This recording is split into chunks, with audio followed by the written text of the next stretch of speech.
Hello, Bill. Hi, Linda. Nice to see you. Welcome back from your many travels. Yes, well, I'm glad to be home and just back here to do Plato's Cave. Oh, is this what you live for? Weekly? Yeah. Yeah. Let's say I think a disproportionate amount about it, as it turns out. So today we have many things to discuss. Well, lots going on. Yes. I'm going to start off by discussing this disgusting effort to bring God into this war. You're going to help us understand the economy in more ways than one because it's important. We will be dropping in on air war doctrine. I thought I'd do a little bit on whose side is God on in this war, and by the way, which God are we talking about? So this is like the taking a knee in football and doing, whose side is God on in the Yes. NFL? Yeah, I've always wondered about that. Well, I don't think he ritual, can too. be involved in the war because he's so worried about sports. That's right. Who would oversee March Madness? Yeah. Okay, let me talk about Prime Minister Netanyahu, who seems to have a thing about Queen Esther. On March 2015, addressing the joint session of Congress, he said, "We're an ancient people.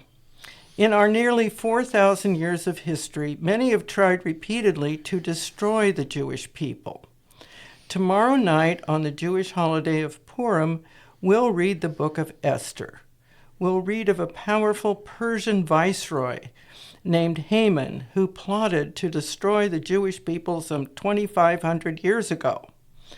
But a courageous Jewish woman, Queen Esther, exposed the plot and gave for the Jewish people the right to defend themselves against their enemies," which is a really interesting take on that story. Truly. Yep. Then on March 2026, the eve of the war, he said, addressing the people of Israel, to announce the commencement of hostilities, "My brothers and sisters," well, he's not my brother, "in 2 days we will celebrate the holiday of Purim. 2,500 years ago in ancient Persia, an enemy rose against us with the exact same goal of completely destroying our people. But Mordecai the Jew and Queen Esther, with their courage and resourcefulness, saved our people. In those days of Purim, the lot was cast, and the wicked Haman fell along with it. Even today, on the holiday of Purim, the lot was cast, and the end of the evil regime will also come. The prophet Amos says, 'The lion has roared, who will not fear?' In Operation Lion's Roar, we roar. Do not fear, Israel, for are you not a young lion? We will stand as one person with one heart, and with God's help, we will ensure the eternity of Israel."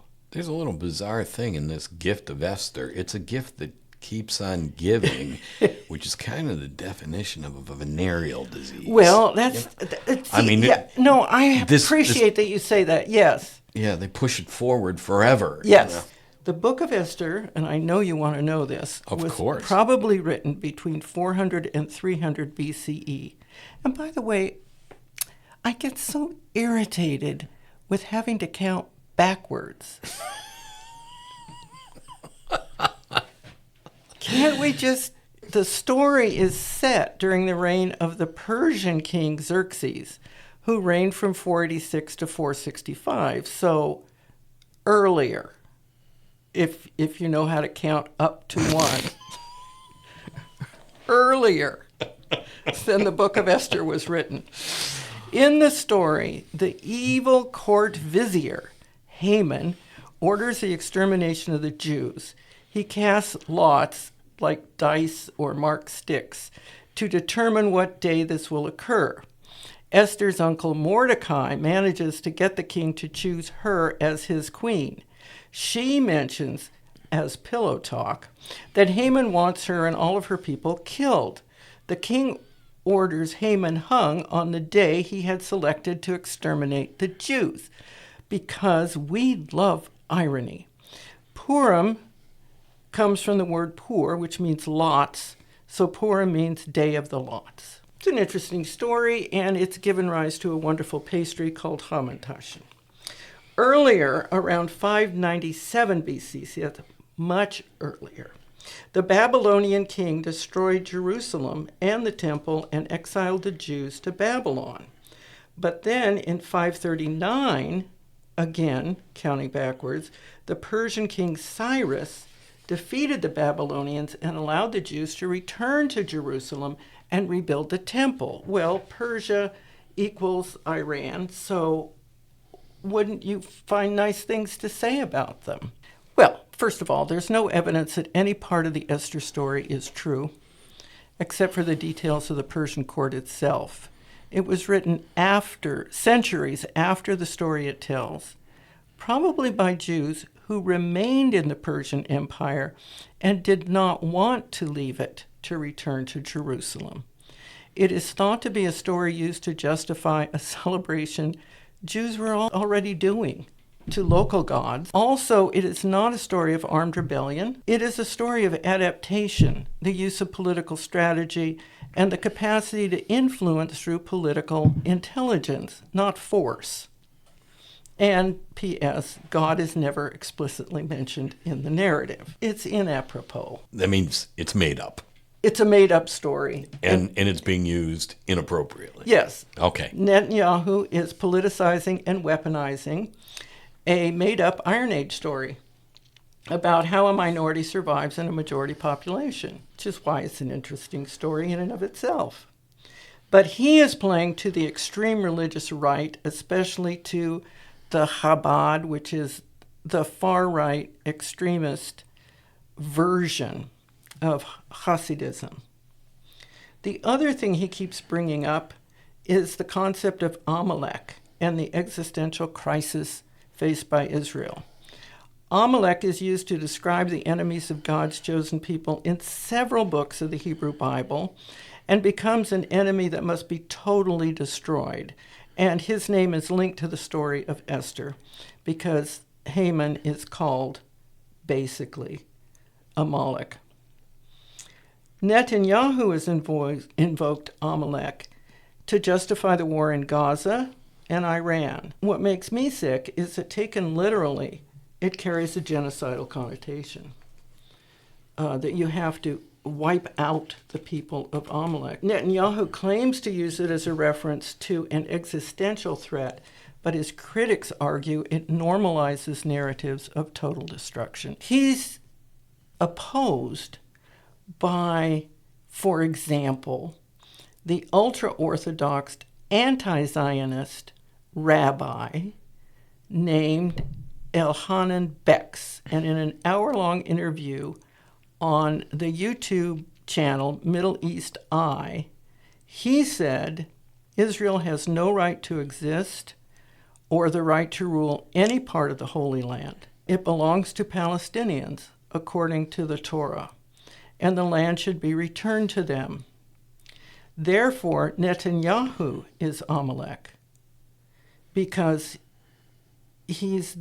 I began this by scratching my head and saying, how is this Iron Age narrative being used to justify a modern-day war? I mean, it's like a fairy tale. You tell kids to justify a particular moral standard that you can't justify in any other way.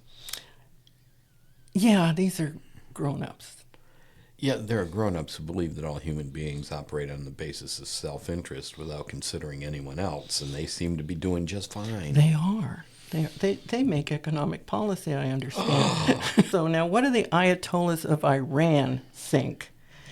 Their opposition, they claim, is to the existence of the state of Israel, not to Jews per se. The state of Israel is an oppressive state, so it's their duty to oppose it. But they're not opposed to the Jews. However, when you're attacking people, who can tell the dancer from the dance? That takes care of two of the world's major religions. Let's now turn to the Christians in the United States. Always a fun-filled group. Recent reporting shows that religious language, and I mean Christian evangelical language, has been used by some officials and military figures so that some U.S. personnel who are enlisted in the United States military reportedly heard the war described as part of God's plan or linked to Armageddon. There have been complaints from service members who claim that commanders reference the book of Revelation and divine mission narratives in giving their, pre-mission pep talks to the troops. Defense Secretary Pete Hegseth has publicly led Christian prayer services tied to a wartime context. He has prayed for overwhelming violence. And while he's doing it, he's framing it in religious terms. So let me take you to that moment. Hegseth has a monthly Christian worship service that he attends. And at the last one, he cited the pre-mission reading and prayer given by an unnamed military chaplain to the troops assigned to the mission to capture Maduro. The reading was from Psalm 18:37, and I quote, "I pursued my enemies and overtook them. I did not turn back till they were consumed. I thrust them through so that they were not able to rise. They fell under my feet. And those who hated me I destroyed. They cried for help, but there was none to save. They cried to the Lord, but he did not answer them. I beat them fine as dust before the wind. I cast them out like the mire of the streets."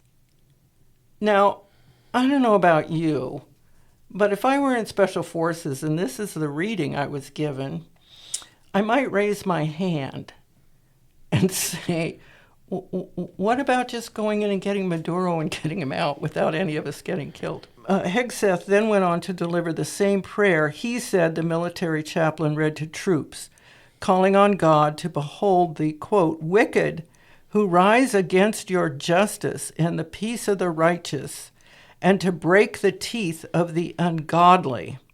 Let every round find its mark against the enemies of righteousness in our great nation. Give them wisdom in every decision, endurance for the trial ahead, unbreakable unity, and overwhelming violence of action against those who deserve no mercy. Let justice be executed swiftly and without remorse, that evil may be driven back and wicked souls delivered to the eternal damnation prepared for them." Close quote. Hegseth called on those in attendance of the service to pray with thoughts of the U.S. service members who are in harm's way right now, referencing, of course, the Iran war. This is pretty horrible language, frankly, and it's really outside the tradition of U.S. military rhetoric, frankly. So what's at issue here? These are prayer meetings really for military chaplains, and they've been part of the Pentagon for quite some time. Attendance is entirely voluntary, but under Hegseth, they have become more evangelical in tone, and members of the military have complained that there's been a strong whiff of coercion to attend. And the other problem is that Hegseth is directly involved in these meetings. In other words, they've been going on for, decades. What's he doing there? Mm-hmm. Why is he so involved? Now let's turn to where Pete Hegseth gets reinforcement for his ideas. His closest spiritual advisor is a man named Brooks Pottinger. And Pottinger said, remember James Tallarico, who won the Democratic Texas primary? Right. And he's a member of the Texas House, but he's also in seminary to become a Presbyterian minister. Well, Pottinger said of James Tallarico, "We want him crucified with Christ." I want you to unpack that imagery for me. But meanwhile, Tallarico responded, this is all on X, "Jesus loves, period. Christian nationalism kills, period. You may pray for my death, Pastor, but I love you. I love you more than you can ever hate me. Pottinger was speaking on the Christian nationalist podcast called Reformation Red Pill, hosted by Joshua Haynes, who's a close associate of Pottinger. Hegseth has appeared on this podcast several times, and Pottinger has attended several of these religious meetings that Hegseth holds in the Pentagon. So that's his closest spiritual advisor. But he's also associated with Doug Wilson, who's founder of the Communion of Reformed Evangelical Churches. I would like to just stop and note the role that the evangelicals have played in supporting Donald Trump. The CREC is a network of Calvinist Protestant churches. Wilson's headquarters are in Moscow, Idaho. Shocking. He is a Christian nationalist who believes that all walks of life should adhere to his brand of Christianity. And of course, pluralism is a threat to this. So when you hear them using anti-woke rhetoric, this is what they mean. Among other things, women should not have been granted the vote, and they should return to their place in society as subordinate to men. Wilson also co-authored a book called Southern Slavery as It Was, published in 1990, saying that the Bible regulates slavery but does not abolish it. Well, who cares? And that slavery was not as harsh as it is often portrayed. His harshly pro-war rhetoric is echoed by Hegseth, who frames the conflict in biblical language. I would also like to say that not enough has been said about Hegseth declaring at the start of the war against Iran that it had no rules of engagement. It's absurd. How come that went by without anybody commenting on it? It's horrifying. I think it was because it was totally expected, given the rhetoric he had used prior to starting the war with regard to the way the military should be reorganized. I agree with you, but I mean, first of all, it's a violation of international law, but what does it unleash in the world? And for how long? I mean, if the United States of America says there are no rules of engagement, that doesn't stop at the end of this current activity, and the rest of the world is listening. Not only that, it's permissive then for anyone who opposes this not to observe any rules of engagement. That's what I'm saying. Yeah. In my own inept. On March 2026, Pete Hegseth removed 4 officers from promotion to brigadier general after they'd already been approved by Military Promotions Board. And they were 2 male officers and 2 female officers. We don't know who they were. Their names haven't been released. 2 black male officers. I'm sorry. Did I leave that? That's crucial. Yes. And one of the female officers was also a person of color.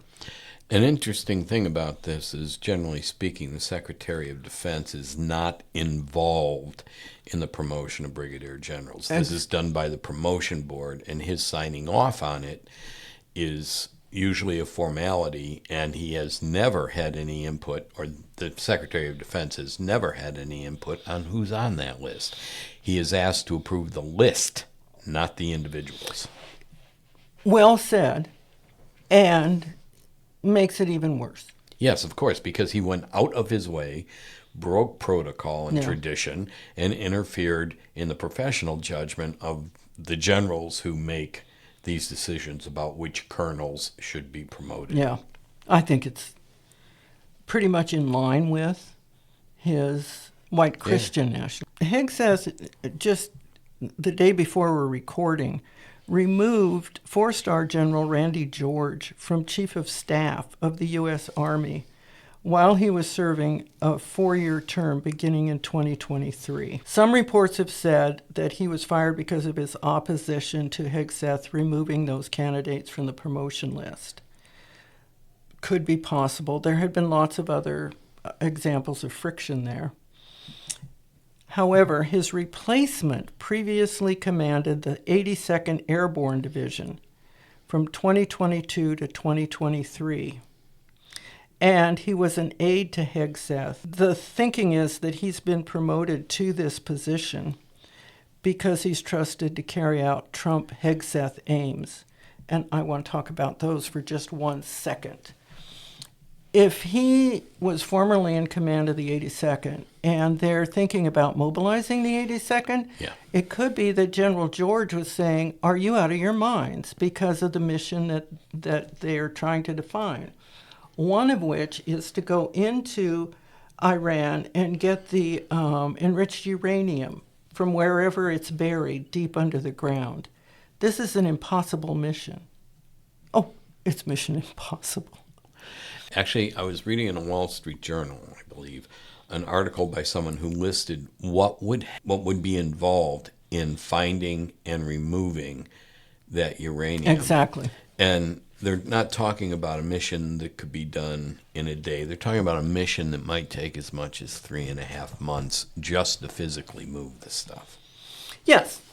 Yes. While you were under fire, while you're in enemy territory that you don't control. Right. Right. So it would be no surprise if General George was saying, no, we can't be doing that. It won't work. And that would explain why somebody who had commanded the 82nd and who was close to Hegseth would be named. I mean, it's just leading from one catastrophe to another. The size of the force that would be necessary to do that, it's way more than what they have available to them, because you would have to hold that place under fire for at least 3 months and hope you didn't drop a canister. True. And then once you got your hands on it, you have to transport it out. I mean, it's madness, but I do think that probably what's going on is these very experienced, thoughtful people are saying, you're not thinking of the supply lines, you're not thinking the amount of troops on the ground, you're not thinking about how long it would take to achieve the mission, and how many people will die. And so they didn't want to hear that. Hegseth didn't, and Trump didn't, so they just fired them. Interestingly enough, if you think back about this uranium, probably the safest place in the world for it right now is right where it is, because we can't get it, and if and the Iranians can't get it, the problem is kind of moot. You know, it's buried under the rubble of the last bombing mission to Iran. Well, And they didn't make any effort to get it, apparently. You know, that tells you something about the logistics that, from the Iranian perspective, you know, we haven't observed massive construction or reconstruction of that facility. They pretty much left it the way it was bombed. Now, that could be because it was never there in the first place, but that's, you know, how could that happen? Well, we're still looking for Iraq's weapons of mass destruction a generation later. well, I do think that they probably do have some enriched uranium. Yeah, but I don't think it's there. But what would they Not do? all of it's there. But, you know, we were negotiating. We had a treaty with them. We had a treaty, yeah. Which was being observed, according to all those involved. If I may continue with my roll call of gods, Are there more? I haven't gotten to Pope Leo yet, who, by the way, I would like to say, of all the people involved in invoking their vision of God, Pope Leo is the best dressed. Best dressed. Pope Leo said, coming up to Easter, God ignores the prayers of leaders who wage war, and that those leaders have their hands full of blood. This is widely taken as a rebuke to guess who?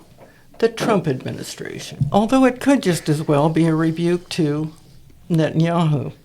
The pontiff made the comments this past Sunday, just as our troops were arriving in the Middle East. And he went on to say, and this is Palm Sunday, that the conflict between Iran, Israel, and the U.S. was atrocious, and that Jesus could not be used to justify it. He said, and I quote, "This is our God, Jesus, King of Peace, who rejects war, whom no one can use to justify war. He does not listen to the prayers of those who wage war, but rejects them." He quoted a Bible passage, because that's what you do in these circumstances. "Even though you make prayers, I will not listen. Your hands are full of blood." So, you know, I think that comes pretty close to the Pope making a direct comment on a political situation in the United States. He did say that Jesus did not arm himself or fight. He revealed the gentle face of God, who always rejects violence. Rather than saving himself, he allowed himself to be nailed to the cross. Let's just take Pete Hegseth for a moment, please. What is wrong with him? He wants to be some imaginary hero that he envisions a military person in a military situation, and he wants to make it real. Well, okay, but he was in the military. Right, and he was an idiot then, too. All you have to do is look. This is somebody living out their fantasy. In fact, that's a pretty good description of the entire administration. Reality is not really relevant here. Yeah. They have a fantasy, and they have been given carte blanche to pursue it, and they're doing so. Unfortunately, this is the, as he calls it, Department of War. Yeah. You know, once you rename the department, it tells everybody what you're looking to do. Yeah, I'm afraid you're right. And the history of that, you know, I fear now that this context is leading other communities to militarize in response to it. You know, I mean, Poland and Finland are armed states now because of their proximity to the Russian-Ukrainian war. What's happening in the Middle East? Well, I do think that that's the problem, is that by unleashing the dogs of war from any kind of legal rationale or from any kind of constraint, we're creating a world we do not want to live in, and I don't know how you claw it back.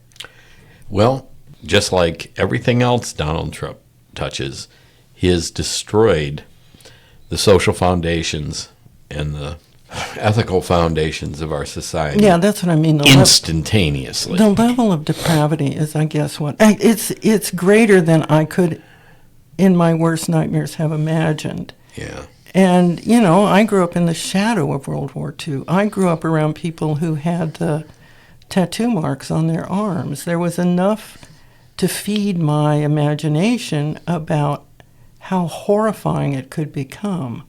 But the rapidity with which our basic institutions have just been kicked to the wall, which Germany did not have as firmly in place, let's be honest. It was a very unstable country during the time that Hitler came to rise, for many reasons, including the economic terms of the peace. You're going to tell us now about the economy. Well, in keeping with our concern about military activity, clearly the war against Iran has unhinged the oil industry, with the Straits of Hormuz being blocked. And on top of that, of course, this messing with the Middle Eastern oil is going to eventually affect other economies in ways, and you can anticipate that. Paul Krugman did a Substack on the oil's futures market prior to the hostilities.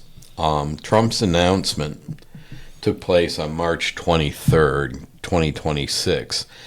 There's usually very little volume on futures for Texas crude. There's a lot of oil there, but futures markets are contracts to be fulfilled in the future to buy or sell at a particular price. Right. And the volume is not generally very high in the morning. At 6:49 a.m., there was a huge uptick in buying futures in Texas oil. Maybe 2 hours later, is it? Trump makes his announcement. Now, the significance of this is immediately there's a shift in the market, and the price of Texas crude shoots through the ceiling, right? The futures price, which means, of course, if you sell it off, you're going to make a great profit.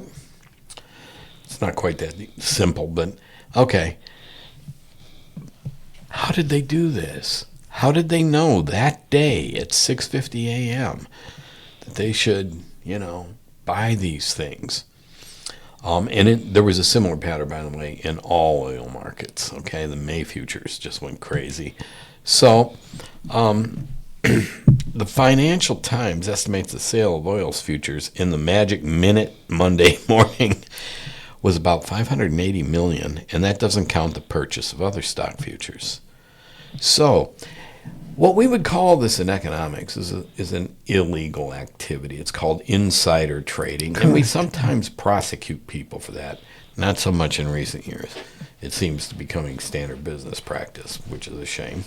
But people who have information about what's going to happen in the future, like, say, members of the Senate on a regulatory committee, before they change the regulation, they go out and buy securities in such a way that that regulation will enhance the value of these securities. Gotcha. That's the kind of thing that you probably shouldn't do in business. It looks bad, and one of the reasons we're going to outlaw eventually speculation in stocks by people in Congress and industries that they regulate. But this is different because this is knowing in advance about an act of war prior to any declaration of war or even approval or discussion by Congress. You know there's going to be an announcement in advance, and you buy resources that are going to be affected in terms of the price going up before the announcement, right? And then what that does is the price drops dramatically, and then it goes way up because others are speculating on the outcome of that, not settling the war, but the impact on the price of that commodity, which in this case is oil. And Krugman pulls no punches here. Yeah. He said the name for that is not insider trading, it's treason. Well, I was about to say that, because they're using classified information to buy and enrich themselves publicly. And do they think that nobody out there watches the oil market? Yeah. In Iran? Well, exactly.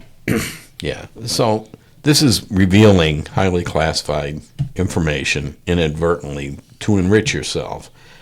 I'm shocked that could happen in this administration. Are you indeed?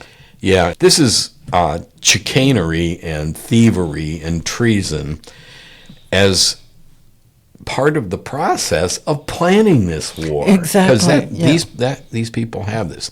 Now, this is going to have a tremendous impact on the economy, not right away. When we talk about impacts on the economy, you got to understand the economy is huge. It doesn't change directions and turn on the dime. It's not a motorcycle. It's like a boat that's crossing the Pacific at 3 miles an hour because that's as fast as it can go, okay? And you don't turn it around on a dime. When we're talking about things that seem to indicate a change, a downturn in the economy, it's not going to show up month to month. You can, and the former chairman of economic advisors for Trump in his first administration has noted that there haven't been dramatic changes or a dramatic change in direction, and therefore, because tariff money is coming in, we're probably doing okay. This is nonsense.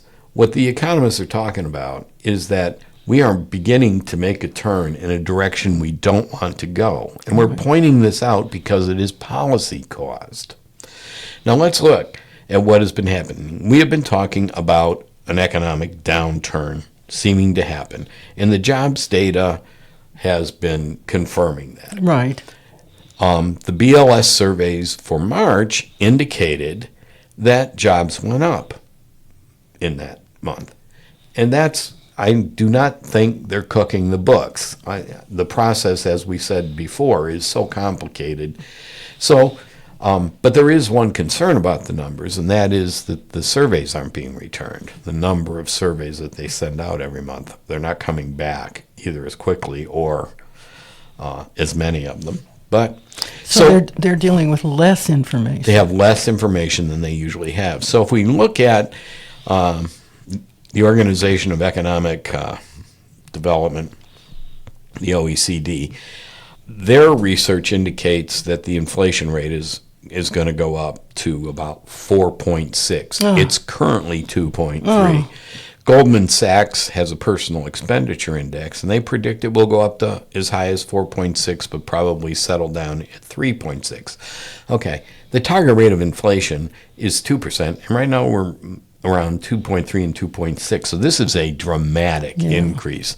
Why aren't we seeing it yet? Because it takes time. Most of us do not drink crude oil. It goes into many processes in many supply chains.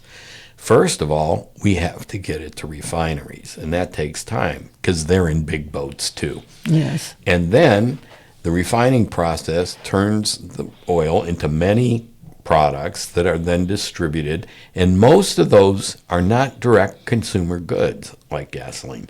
Most of them are in the supply chain, right? The cost of gas isn't very important. What you need to know is that everything you buy is delivered by truck, and the diesel price has gone up even more.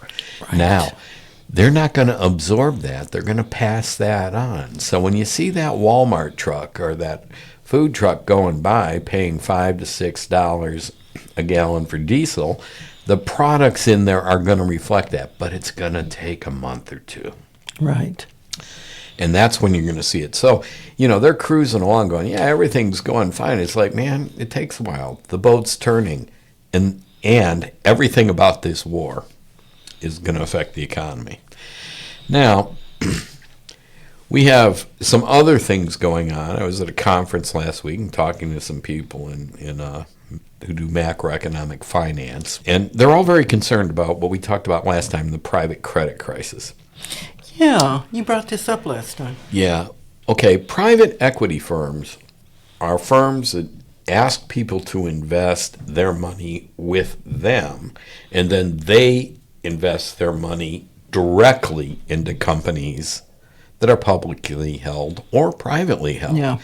Okay, now if you're one of the people who has put your money in a private equity firm, you're treating your ownership in that equity firm as your contribution to their capital, and you expect to be able to get that back. That's called redemption, right? Because you don't make investments to hold them there forever and never benefit from them. So people, it could be part of their retirement.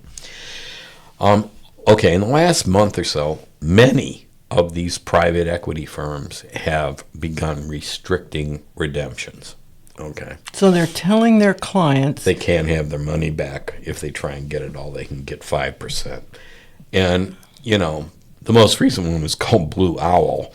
But we're also talking about BlackRock and other private equity firms that people have heard of are doing the same thing. Now, ordinarily, when you see a financial institution like this teetering on the edge of collapse, you'd worry. But this is private equity, okay? I'm going to speak like an economist. The money they invest isn't very much in the grand scale of things. It's not enough to collapse the economy. It depends, though, on why people are taking out their money and what these private equity firms have been investing in. Okay. The reason you would buy this is because it outperforms your standard mutual fund, and because you are convinced by somebody that you should invest your money in this private equity firm because they know things you don't. Some of these companies are very much connected to industries of tremendous importance, and they are used as a vehicle to buy equity in those firms, not in the form of stock, but directly sometimes. Okay. Okay. So you're purchasing a part of a company that's making a capital investment or using this for operating revenue. They're actually doing something directly which they can't stop and give you your money back for unless it's a big fund that has cash flow that they can turn over. So what's the problem here? All right. Well, some of these investments are not what we would call in economics liquid. In other words, it's really hard to turn them back into money, right? Because the activity is ongoing. Keep that in mind, because we're going to talk about something that really does matter, and that is the AI bubble. The only investment sector that is booming in the U.S. economy is the AI sector. Right. They're making massive investments, which are driving stock markets, increasing the values there. People are running to these firms, and they're building power plants. Well, I have heard some of the problems with the building of the power plants. But they are investing in infrastructure and the development of products, which is wonderful. Okay, so they're trying to build things with the funding they're getting from these equity. And many other places. I mean, they're selling stock to lots of people. Okay. People are speculating in the stock. So money is flowing in as if they were selling something. Instead of building something. They're building. Well, I mean, it took Amazon 10 years to turn a profit, okay? Fair enough, okay. This is not unusual. This is the kind of thing that changes often instigate. I want you to remember the personal computer. It showed up, it was new, it changed everything. There were dozens of companies producing. Where are they now? All right. Now, you look at AI, and it is a digital technology, and many companies are making massive investments.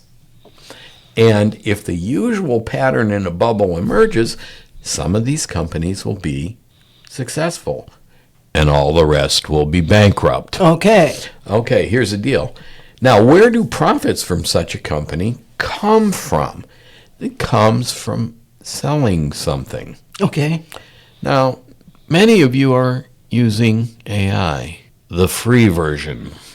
Yes. In other words, most people are not buying into this yet. These companies don't have a revenue flow. Their revenue flow is idiots buying their stock. Oh. And that's what's known as a Ponzi scheme. Now, they are not defrauding anybody. This is normal, but we're looking at this massive bubble, and even if this industry delivers on everything it says it's going to, they're going to be like 4 firms. All the rest of these are going to go under. Are very unstable. We don't know what's going to happen. I'm not going to project they're all going to go bankrupt, but there will be a consolidation in this industry, and this is what the characteristic of a bubble is. Now, bubbles always burst. Tulip panics, and we all know about 1929. We know about the dot-com bubble, and we know about the mortgage bubble. This one's really, really big. Okay. It is almost all of the investment, net real investment in our economy right now that's increasing. What about the fact that the AI companies have to build these huge buildings and then rely on localities to pay for the electricity they use? That tells you what the size of this investment is. Private investment can't be used to pay the electric bill once they start running these things, because you're selling stock to cover your operating cost. It's like building a bridge to nowhere. The government can do that. Yes. Private companies can't. Okay, but why don't they then charge people to use AI? Because the things that people are actually using AI for are things they already do. Okay. They got to. In other words, what are students using AI for? To write essays. Yeah. What do they ordinarily do? They write essays. Now, people are discovering that makes it easier to write bad, boring essays. Yeah. But they're not paying for it. Now, the other thing a company like this can sell is the user. Right? When you go on to Google is not an information finding company, it's an advertising company. Yes. Right? So they persuade people to look things up, and then they paste in advertising. They count the number of people who go to the advertisement, and they charge the vendor for that. Right now, it's not clear how to monetize this in a way other than charging some minimal $2 a month fee to use it or something for the enlarged version. And many of the things in AI are things that people are familiar with, and they're also used to getting for free. So there's going to have to be a way in which we monetize this. Well, wouldn't firms need that, like a big corporation that does make things like, what do we still make in this country? Almost nothing. Okay, that's a bad example then. And by the way, China has lost more manufacturing jobs than the United States because they are automating as many things as they can. They're not manufacturing things. I have heard that they're way ahead of the United States in terms of AI. How so? Well, they have some marked advantages in the AI things that they're making available to people who are specialists in finance and things of that sort that are more secure and a little bit more interesting in terms of the control that the user has. But they don't, even the Chinese companies don't charge a lot for these things. Some of them are open source and available for free anyway. So the question is, where are the customers to sustain and pay return of any significance to these very expensive investments? Well, they're going to have to start charging. Exactly. And in order, it's great. You can eliminate 7 associates at a law firm because you can have AI write motions and fill out documents, right? But in the end, there's only so much of that. So you can it's a one-off save, Yes, of course. And that would be true for most of what AI is claiming to replace. It can fill out forms. I'm never going to write a course proposal again. I'm never going to write a letter of recommendation again. Why the heck would I?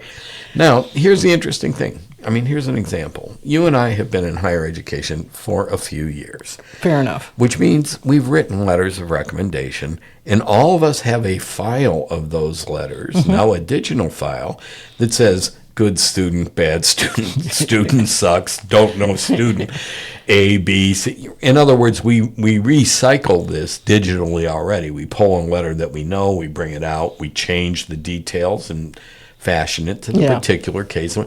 Well, that's a form of AI. Just the collection of the letters and you're doing that. Now it's easier. AI will do exactly that for you. But if AI stopped or wasn't there, you would just do the same thing, right? So will it save labor? Will it save time? Sure. But can you monetize that? That's such an interesting issue because I'm thinking about how do I use AI now that I'm fully retired. Well, let me describe something to you you're going to love. A referee on a paper, I am the editor of a journal, called me up and he said, this paper, I think it's been written by AI. Now, this is a very delicate matter because a professor someplace has submitted this, and he said the paper's very well written and cogent, right? He says, but there's nothing new in it. It has a list of 41 references, of which 2 appear in the document. And I'm sitting there going, okay, I read enough of it to send it to him to referee. And then I looked at it and I thought, okay, what am I going to do with this? So I took the title and asked AI to write an abstract for me based on the title and give me a list of some references. Mm-hmm. The abstract was the outline of the paper, and half of the references had been in that reference list. So, this sort of thing. And so I just wrote, I don't want to engage in this. So I understand. I wrote a rejection letter, and I said, it's a nicely written paper, but it doesn't say anything new in the field, doesn't provide the case study that it promised, and it has 41 references, 2 of which you actually mentioned in the prose, and that raises some questions, And then I sent it off, and within a couple hours, I got a letter back saying, thank you for your letter informing me. No objection, no complaint, So this is what it is out there now. People are using it deceptively, and they will continue to do so. We hear about all the mischief with images and things like that that's going on because of Musk's program. Which is disgusting. I can also tell you that you probably read this, that the New York Times has dropped a reviewer for their book review section. And the reason is a reader wrote in and said, I read a review of this book in The Guardian, and some of what this reviewer says comes from The Guardian. And the guy admitted, I was using AI.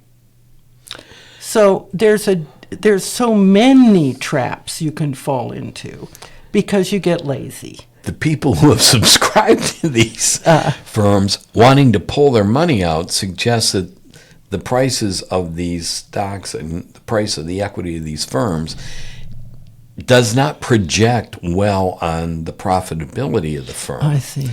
They're getting nervous because people are using AI and nobody's paying for it. Not only that, cheating in the academy has been there since one of Plato's kids was cheating. It's part of the thing. All this does is take it to a new level. And again, can you monetize that? Can you monetize it in getting a firm to pay you to do, have AI do transactions for you based on some model? Sure, you can do. But that's a one-off, Even if it's a service, it's just doing something you've done. There's nothing intelligent about artificial intelligence. Right. It's a plagiarism machine. Yes. It can follow a logic, and it's all based on probabilities of what the next thing should be. If you start forming a sentence and ask it to complete it, it will give you whatever the next term is based on the probability of that being the word based on everything it's read. It doesn't even understand that it's writing language. Now, these equity firms, are they going to go bankrupt? Some will, yeah, sure. If people try and withdraw all their money, two things are going to happen. They're either going to default on their obligation legally to provide some level of, and it all depends on the contract that the people who Right. But eventually there's the possibility of them defaulting. Second of all, they may not be able to do anything to recover their money, in which case, that firm will go bankrupt because the people who bought into the private equity firm are going to earn profits from the private equity firm, who in return derive those profits from profits they earned in the investment. Okay, so, it's two stages away. They buy into companies to earn profits from that company, which the people who buy in, give them the money to buy into those companies, expect to return on as if it were a stock. And if the company doesn't make money, it can't pay the equity firm the interest it owes, and then there's no profit on its ownership, and the whole thing goes away. Well, I wonder if we could look to something that would take us back to the war. Okay. And that is air war doctrine. Ooh, because I think that's what these idiots were thinking of when they got us into this. I once wrote a scholarly book.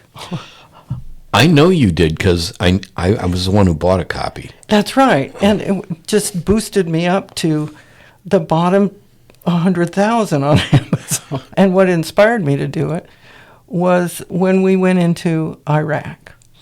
And they were showing us all these gorgeous pictures of the stealth bombers taking off and making it very romantic. Pilots walking out to their planes. And I thought, but that's not the way they're really fighting the war. They were fighting the war from these huge armadas that covered miles and miles using all kinds of specialized airplanes. But I got interested in that. Why is this so appealing? And of course, the reason it's appealing is that the first air war we ever fought was World War I. And the imaginary of that war was individuals going up to fight one-on-one like the knights of old. And this was a concept that was a counter to the horrors of the ground war of World War I, the mechanization of warfare, where people were just forced to sit still while tons and tons and tons of artillery fell on their heads. So when we entered the war, the sense that we have to avoid that, we've got to stay out of the ground war as long as we can, well, of course that proved impossible. But it did give rise to this notion that a very American and civilized way to fight war was air combat.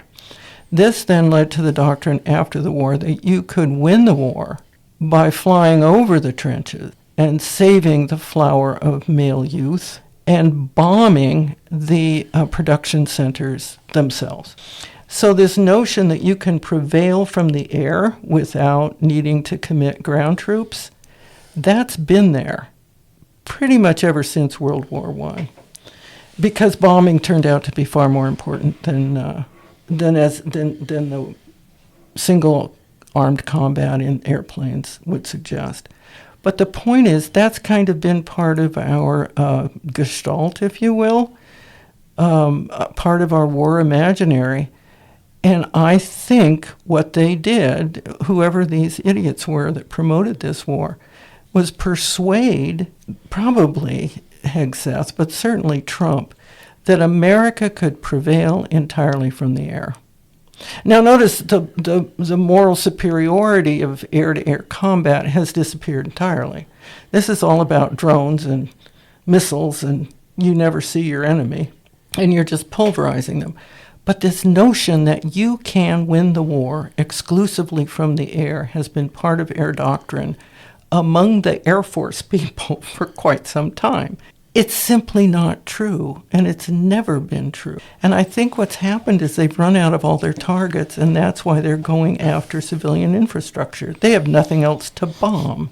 But they still have to have pictures of things blowing up to show us and to show that idiot Trump. And so now they're going after civilian infrastructure, which, quite frankly, as people have pointed out, it's a war crime. It's a war crime.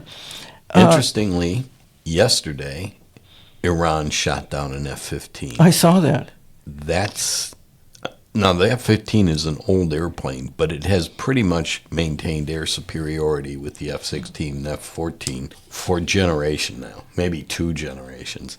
They just didn't get shot down by other countries. And the one, I think there was an F-14 that was blown up in the Iran-Iraq war by another F-14 that we saw the other side. Yeah. But there has been that kind of air superiority in the United States for quite some time. But it doesn't matter because bombing people won't end a war. And what it seems to have done in this case is empowered the very regime they wanted to take out to reinforce their power, because the more uncivilized the bombing becomes, the more civilians that are killed in this, then it pulls everybody in that country together to oppose this terrible thing that's going on. Well, let's close with something that we really can celebrate. I watched the whole countdown to the launch of Artemis 2 because I'm that generation that used to sit and watch it all. I couldn't at the time because I was otherwise engaged, so I sat down and watched the video, the whole thing, same thing. And I actually took my kids to see a launch of the space shuttle when they were little. I was relieved that everything went well. I was extremely pleased. And it's not because flying around the moon is going to give us a great deal of information, but it reminds us how small we are and how big the universe is, and there are other things we should be paying attention to rather than killing one another. Well, I guess as with any spacecraft launch, and especially the ones that work well, you have to admire human cooperative ingenuity. Oh, absolutely. This is a process that cannot take place without hundreds and hundreds of people checking and advising each other and discussing things. If we had more of that, even if space travel doesn't produce anything particularly useful, fine. It's a social endeavor that holds us together and also helps the economy. I say more, not less. And that human aspiration has been with us for a long time. Yeah. You know, they didn't build pyramids to turn them into grocery stores, man. They just built them because they could. People have always tried to express their imagination in big ways. Yes. And it's important to do that. But it's also important to do it in the way you suggest, where it's a cooperative venture. Let's leave on that happy note. Yep.